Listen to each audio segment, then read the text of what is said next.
Bonjour, bienvenue à tous, j'espère que vous allez bien. Je vous accueille aujourd'hui dans cette vidéo un petit peu spéciale parce qu'on va parler des genres littéraires. Je pense qu'en tant qu'auteur, c'est très important de savoir quel genre on va écrire parce qu'en fait, à chaque genre, il y a des caractéristiques propres, des scènes attendues et aussi des clichés qu'il faudrait éviter. Aujourd'hui, on va voir trois genres ensemble qui sont le thriller, la romance et le roman d'aventure. Tout d'abord, le thriller, il y a une tension constante. En fait, vous voulez tenir votre lecteur en suspense. Il y a toujours un danger imminent qui risque de s'abattre sur votre héros. L'atmosphère est généralement sombre, voire oppressante. Il y a quelques scènes qui sont attendues par rapport au genre du thriller, et ces scènes-là sont la confrontation finale entre le héros et l'antagoniste, donc le héros et le méchant. Il y a aussi le plot twist. Le plot twist, c'est un retournement de situation. Généralement, c'est une fausse piste ou une révélation. Et souvent dans les thrillers, ce qui est attendu, c'est une scène de poursuite, la fameuse scène de poursuite en voiture, à pied, tout ce que vous voulez. Mais ça permet en fait de créer une tension palpable où on a peur en tant que lecteur que le héros se fasse coincer à n'importe quel moment. Les erreurs à éviter, et je trouve en fait le challenge le plus conséquent, le plus complexe dans le thriller, c'est en fait de garder cette tension constante et de pas tomber en rythme, de pas casser le rythme de votre roman, et ça je trouve ça très dur. Donc en fait il faut bien doser sa tension, et ça veut dire qu'il faut avoir une écriture assez dynamique mais qui ne donne pas trop d'explications ou pas assez d'explications. Pourquoi? Parce que en fait, si vous donnez trop d'explications, ça risque de faire descendre la tension. Trop peu d'explications, le lecteur risque d'être perdu et il va avoir du mal à suivre vos actions. Les erreurs à éviter aussi, c'est des personnages unilatéraux. Donc ça veut dire qu'en fait, ils n'ont qu'une dimension, qu'une surface et ils n'ont pas de profondeur. Ça, vous pouvez aller voir ma vidéo sur comment créer des personnages intéressants avec tout ce qui est de la personnalité, tout ce qui est du physique pour faire des personnages marquants et qui ne seront pas oubliés par vos lecteurs. On a deux clichés par rapport au thriller. Le premier cliché, ça serait le détective alcoolique qui se retrouve souvent dans les films ou dans les séries.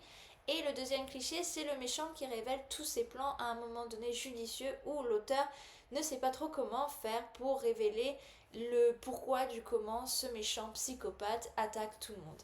Et ça, en fait, ça paraît un petit peu facile. La romance. La romance, en fait, c'est un roman sur une relation amoureuse. Donc, ça va vraiment se concentrer sur ça. Et ça va être l'intrigue principale de votre histoire. Généralement, il y a des petits conflits internes, une tension émotionnelle et des moments intimes. Les scènes attendues seront la rencontre. Bien sûr, la rencontre, c'est un moment phare. Et en fait, c'est là où le lecteur va aussi voir à quel type de personnage il a affaire. En effet, les gens sont très stéréotypés. En fait, que l'intrigue soit un peu prévisible dans la romance, c'est pas très grave au fond parce que c'est un petit peu ce que veut le lecteur.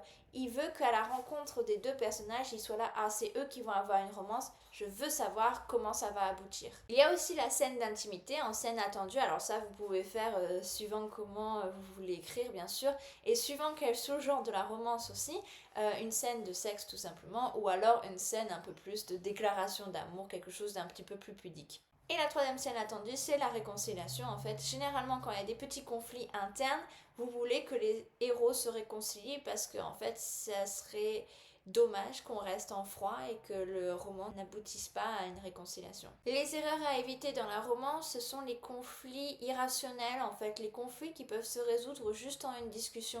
Vous voulez des vrais conflits, quelque chose qui est un obstacle fondamental à la relation.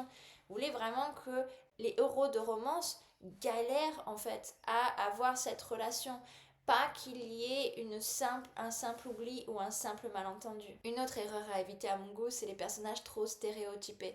Alors là, vous y allez à votre goût, vous y allez suivant le lectorat aussi, parce qu'il y a du lectorat pour ça.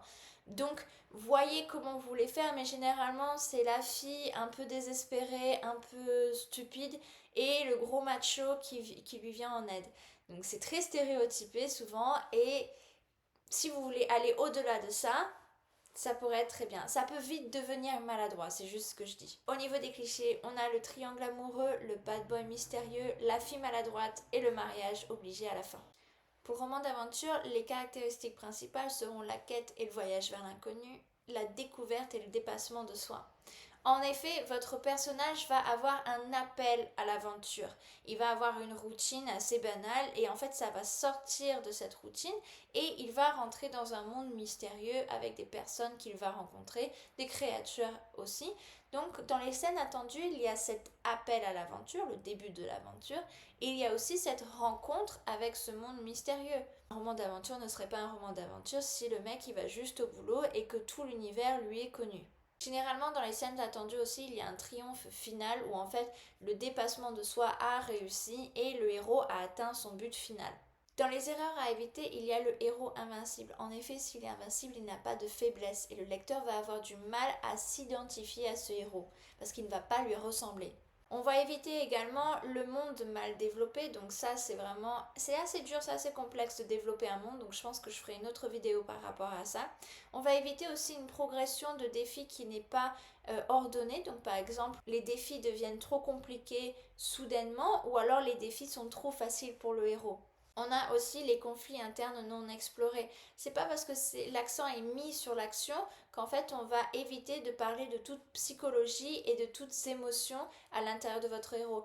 Non, c'est très intéressant de toujours parler de conflits internes.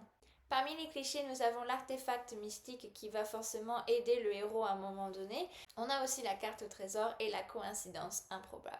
Alors comme vous pouvez voir, pour tous ces genres, en fait, vous allez faire un peu comme vous voulez, vous allez faire à votre sauce. Et en plus, les genres vont se croiser à un moment donné dans votre roman.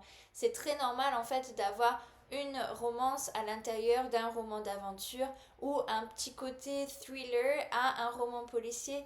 C'est pas grave du tout, vous allez voir, vous allez faire à votre sauce. Par contre, je trouve ça intéressant en fait de connaître bien les caractéristiques et de connaître bien les attentes de votre lecteur pour justement choisir si vous allez remplir ses attentes, si vous allez le surprendre ou si vous allez utiliser des clichés intelligemment. Il faut en fait connaître tous ces éléments-là pour en fait choisir après ce que l'on veut faire ou pas faire. J'espère que cette vidéo vous aura plu, n'hésitez pas à vous abonner si c'est le cas, n'hésitez pas à liker et puis je vous dis à la prochaine. Ciao!